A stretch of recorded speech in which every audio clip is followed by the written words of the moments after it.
2009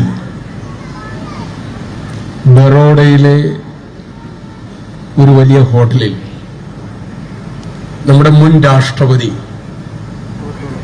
ഒരു ലോകപൗരന്റെ തലത്തിലേക്ക് വളർന്ന ഒരു മഹാപുരുഷൻ APJ അബ്ദുൽ കലാം സാറ്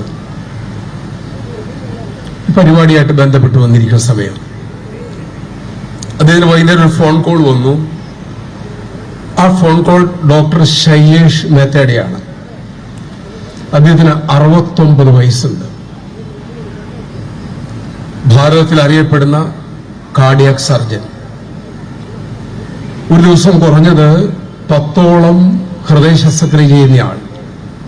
മനുഷ്യരക്തം തന്റെ കൈകളിൽ പുരളാത്ത ഒരു ദിവസം പോലും അദ്ദേഹത്തിനില്ല. അദ്ദേഹത്തിന് കിട്ടണമെങ്കിൽ കുറഞ്ഞത് 6 മാസം മുമ്പ് ബുക്ക് ചെയ്യണം. അദ്ദേഹമാണ് സാറിനെ വിളിച്ചത്. എനിക്കൊരു 10 മിനിറ്റ് വേണം, ഞാൻ വലിയ പ്രശ്നത്തിലാണ്. അദ്ദേഹം പറയുന്നുണ്ട്, ഇതൊരു ഇമോഷണൽ അല്ല ശൈലേഷ് മേത്ത, അങ്ങ് വന്നോളൂ, അങ്ങക്ക് എന്താ പ്രശ്നം, നേരിട്ട് പറയണം. അങ്ങനെ ഹോട്ടലിൽ അദ്ദേഹം എത്തുന്നു. ഇവര് സംസാരിക്കുന്നു.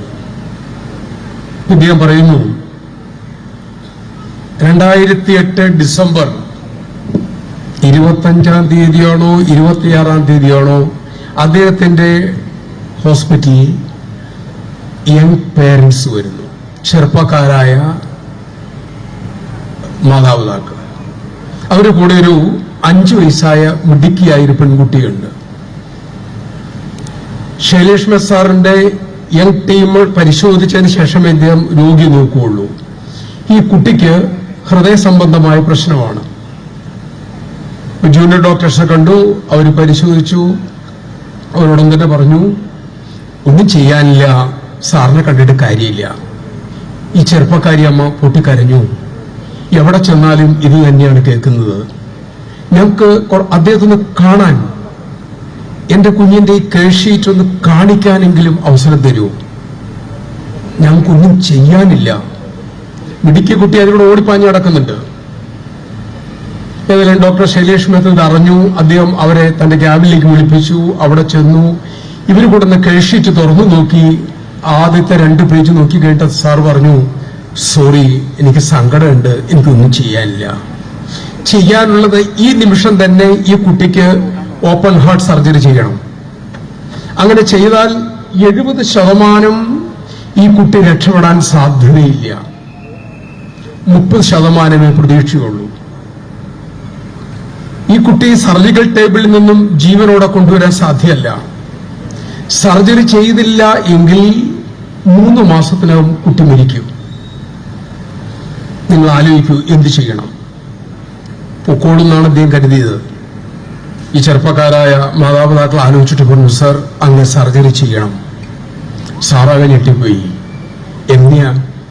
എനിക്കൊരു ഉറപ്പുമില്ല, അങ്ങ് കൈവിടരുത്. അങ്ങനെ ഈ അമ്മയുടെയും അച്ഛന്റെയും കണ്ണീര് കണ്ട് സർജറി ചെയ്യാൻ തീരുമാനിച്ചു. ഒരാഴ്ച മുമ്പ് എന്റെ പ്രിപ്പറേഷന് വേണ്ടി കുട്ടിയെ അഡ്മിറ്റ് ചെയ്തു. വൈകുന്നേരം റൗണ്ട്സിന് ചെല്ലുമ്പോൾ ഈ അമ്മ, ചെറുപ്പക്കാരിയായ അമ്മ, തന്റെ മോളോട് പ്രാർത്ഥിപ്പിക്കുന്നതും നല്ല കാര്യങ്ങൾ പറഞ്ഞു കൊടുക്കുന്നതും ഈശ്വര കാര്യങ്ങൾ കുട്ടിയെ കൊണ്ട് പറയിപ്പിക്കുന്നതും ഡോക്ടർ ശ്രദ്ധിക്കുന്നുണ്ട്. ഓപ്പറേഷൻ ദിവസമായി. തിയേറ്ററിൽ കുട്ടിയെ കൊണ്ടുവന്നു. പച്ച ഉടുപ്പൊക്കെ ഇടിപ്പിച്ചു. ഇവിടെ സർജിക്കൽ ടേബിളിൽ കിടത്തി. ഈ സമയം കുട്ടിയോട് സാറ് ചോദിച്ചു, കുട്ടിയെ കാണുമ്പോൾ സാറിന് വിഷമമുണ്ട്, നമുക്ക് എന്തെങ്കിലും അങ്കിളിനോട് പറയാനുണ്ടോ എന്ന് ചോദിച്ചു. ഉണ്ട്, എനിക്കൊരു ഡൗട്ട് ഉണ്ട്. എന്താണെന്ന് ചോദിച്ചു. എന്റെ ഓപ്പൺ ഹാർട്ട് സർജറി ആണോ എന്ന് ചോദിച്ചു. സാർ പറഞ്ഞു, അത് നീ പേടിക്കണ്ട, വേദനയൊന്നും അറിയില്ല, നീ പേടിക്കേ വേണ്ട. കുട്ടി പറഞ്ഞു, സാർ, എനിക്ക് പേടിയില്ല, എനിക്കൊരു സംശയമാണുള്ളത്. ഇത് ഓപ്പൺ, എന്റെ ഹൃദയം മുഴുവനായിട്ട് തുറക്കുമോ? ഡോക്ടർ വീണ്ടും പറഞ്ഞു, നീ പേടിക്കല്ലേ, ഞങ്ങൾ ചെറിയൊരു കുത്തിവയ്പ് തരും, നീ ഉറങ്ങിപ്പോവും, കുറച്ചു നേരം നീ കണ്ണു തുറക്കും, എല്ലാം ശരിയാവും.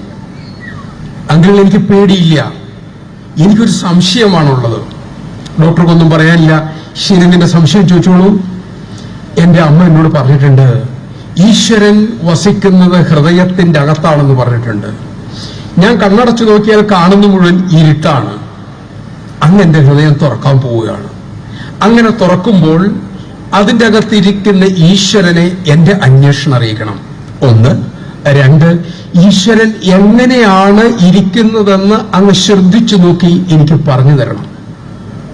ഡോക്ടറെ കണ്ണു നിറഞ്ഞു, കുട്ടിക്ക് ഇഞ്ചക്ഷൻ കൊടുത്തു, അവൾ ഉറക്കത്തിലേക്ക് പോയി, ബോധം കിട്ടു, സർജറി ആരംഭിച്ചു. ആദ്യത്തെ 45 മിനിറ്റ് കഴിഞ്ഞു. ഈ കുട്ടിയുടെ ആ കുഞ്ഞു ഹൃദയത്തിൽ ഒരു തുള്ളി രക്തം പോലും വരുന്നില്ല. കുട്ടിയുടെ ശരീരത്തെ ഘടിപ്പിച്ചിരിക്കുന്ന യന്ത്രങ്ങളെല്ലാം കുട്ടി സിങ്കിങ് ആണെന്ന് കാണിച്ചു തുടങ്ങി.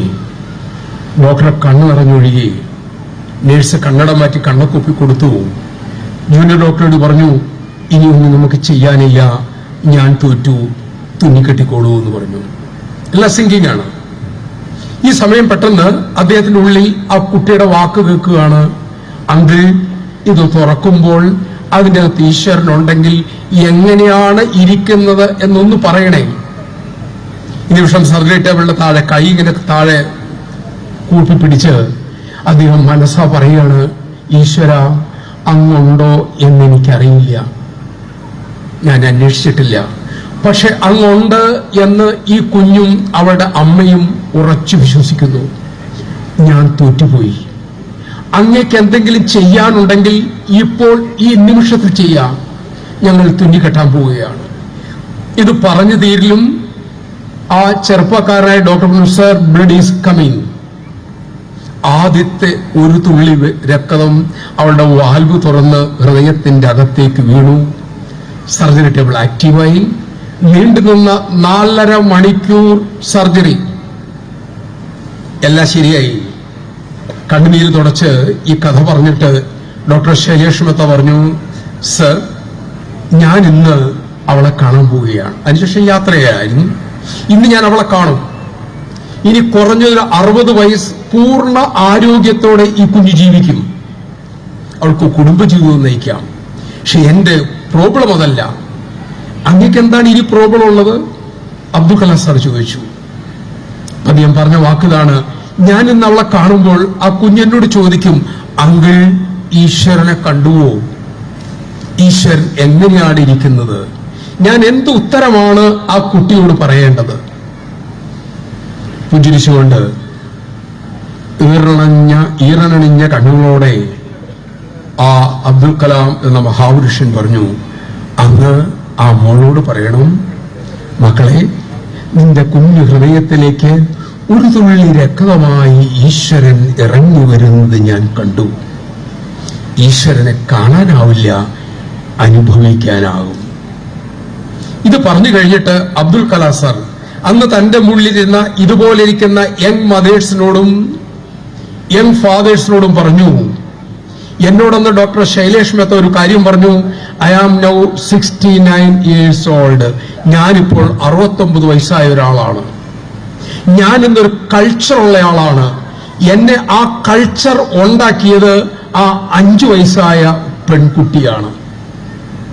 ഈ കാര്യം പറഞ്ഞിട്ട് തന്റെ മുന്നിലിരിക്കുന്ന യുവാക്കളായ മാതാപിതാക്കളോട് അബ്ദുൽ കലാം സാർ എന്ന് പറഞ്ഞു, ആ 69 വയസ്സായ പ്രശസ്തനായ ഡോക്ടർ ശൈലേഷ് മെത്തയെ ഒരു കൾച്ചേർഡ് മാൻ ആക്കിയത് 5 വയസ്സായ കുട്ടിയാണ് എങ്കിൽ ആ കുട്ടിയെ അങ്ങനെ എത്തിച്ചത് അവളുടെ അമ്മയാണ്.